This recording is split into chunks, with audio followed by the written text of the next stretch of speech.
नमस्कार, जय हिंद। बहुत दिनों के बाद आज मैं कुछ बातें कर रहा हूँ। वैसे मैं पोस्ट बार बार डाल रहा हूँ फेसबुक पे या व्हाट्सएप पे।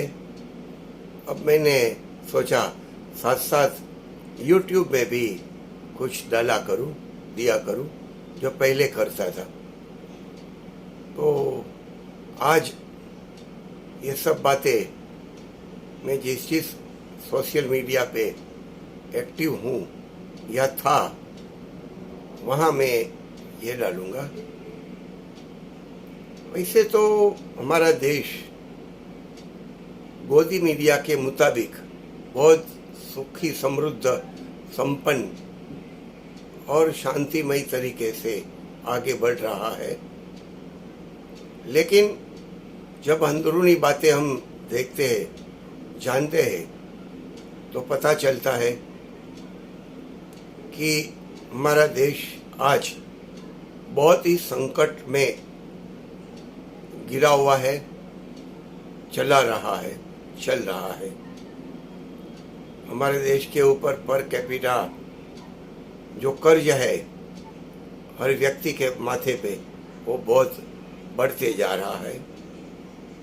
वैसे तो उसको गोदी मीडिया वाले बोलेंगे कि वो अच्छा नजरिया है, ठीक है, होगा उनकी नज़र से।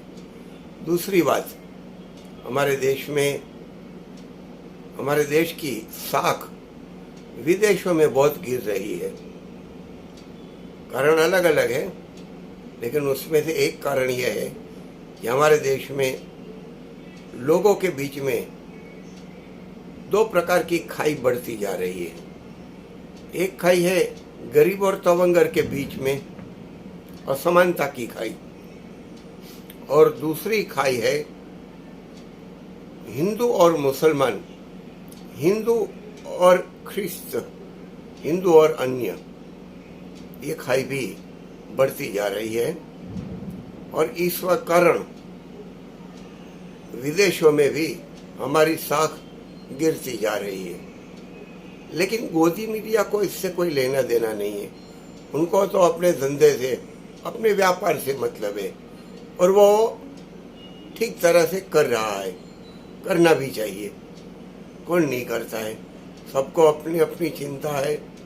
वैसे गोदी मीडिया वालों को भी है, तो वो कमा रहे हैं।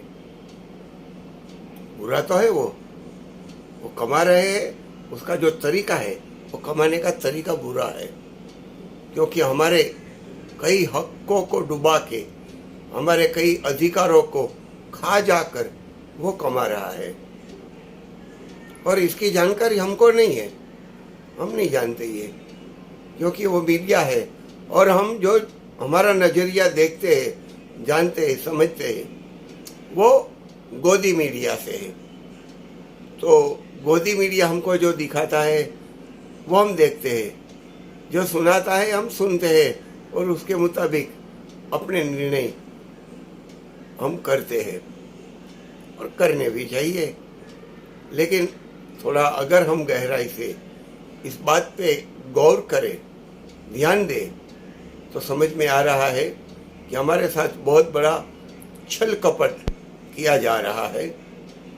और वो छल कपट इतने बड़े पैमाने पर और इतने गलत तरीके से किया जा रहा है कि जिसका हिसाब मिलना भी हमारे लिए मुश्किल है।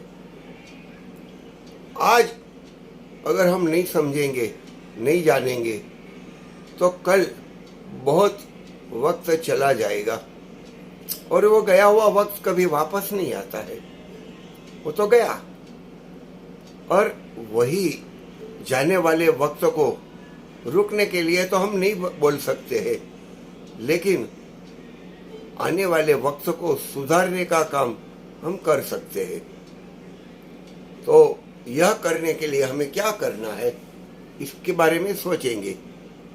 एक तो हमें हिंदू मुसलमान का जो ध्रुवीकरण अपने राजनीतिक फायदे के लिए वो लोग कर रहे हैं। कौन लोग आप जान रहे हैं, वो कौन लोग हैं जिनको फायदा हो रहा है हिंदू मुसलमान के ध्रुवीकरण से, तो वो करेंगे, उनका तो वो काम ही है ना, और उसके जरिए तो उनकी सत्ता चलती है और उसके जरिए तो उसको पैसे मिलते हैं।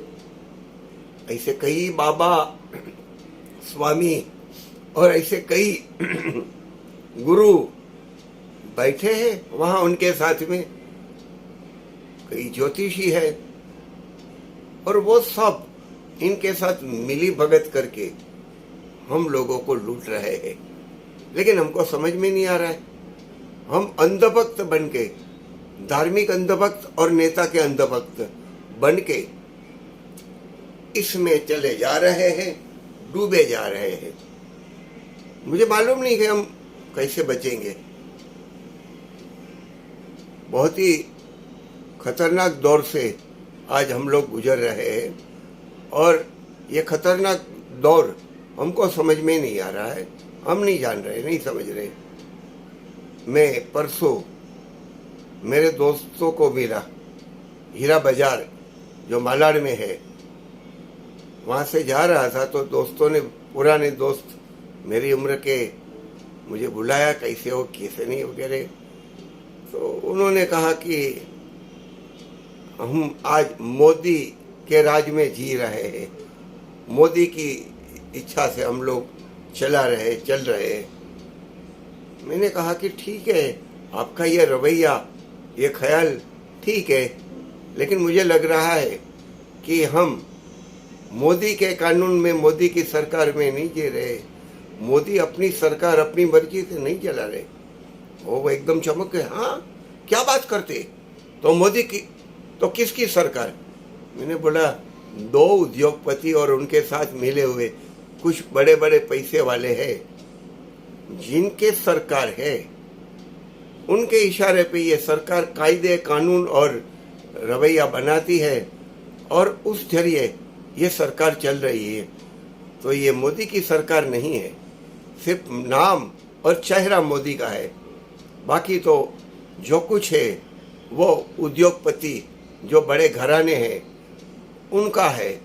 और वो जो कहेंगे वो कानून कायदे, और वो चिल्लाने लगे, बहुत गुस्से में आ गए मेरे ऊपर, जैसे कि वो मेरे दोस्त ही मेरे दुश्मन हो, उस तरह से मारने दौड़ गए।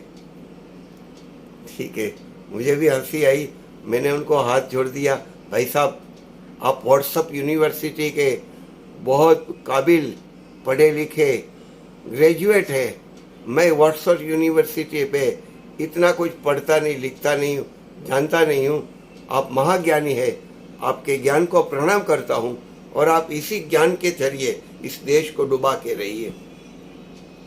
वो बहुत झुंझला गए एकदम, लेकिन वो देखते हुए मुझे बहुत बुरा लगा कि जो लोग कल तक मेरे साथ में थे, आज से 8 साल पहले, 9 साल पहले, सरकार के खिलाफ, सरकार के खोटे और गलत कदमों के खिलाफ मेरे साथ कंधे से कंधा मिलाकर चल रहे थे, काम कर रहे थे, वो लोग आज गोदी मीडिया के जरिए इस तरह से एक, क्या बोले, मैं क्या बोलूं उसको, गैर रास्ते पे, गलत रास्ते पे जा रहे हैं। और हम सब जा रहे हैं, जो भी मिडिल क्लास है वो। मैं यहाँ आज इतनी ही विनंती करूँगा कि अब, मैंने तो गोदी मीडिया देखना बंद कर दिया है, मैं नहीं देखता हूँ गोदी मीडिया। मैं आपसे भी विनंती करता हूँ कि आप लोग भी मेहरबानी करके गोदी मीडिया को देखना बंद करें। इस देश को बचाना है। बहुत बातें हो सकती है, सुप्रीम कोर्ट की बातें हो सकती है, और चुनाव आयोग की बातें हो सकती है, ऐसी बहुत बातें हो सकती है, लेकिन आज मैं सिर्फ गोदी मीडिया के बारे में ही बात कर रहा हूँ और कह रहा हूँ कि पहला काम करो, देश को बचाना है तो गोदी मीडिया को छोड़ के देखना बंद करो, और भी दूसरी चैनल से जिसमें सच दिखाया जा रहा है, चलाया जा रहा है। नमस्ते, जय हिंद।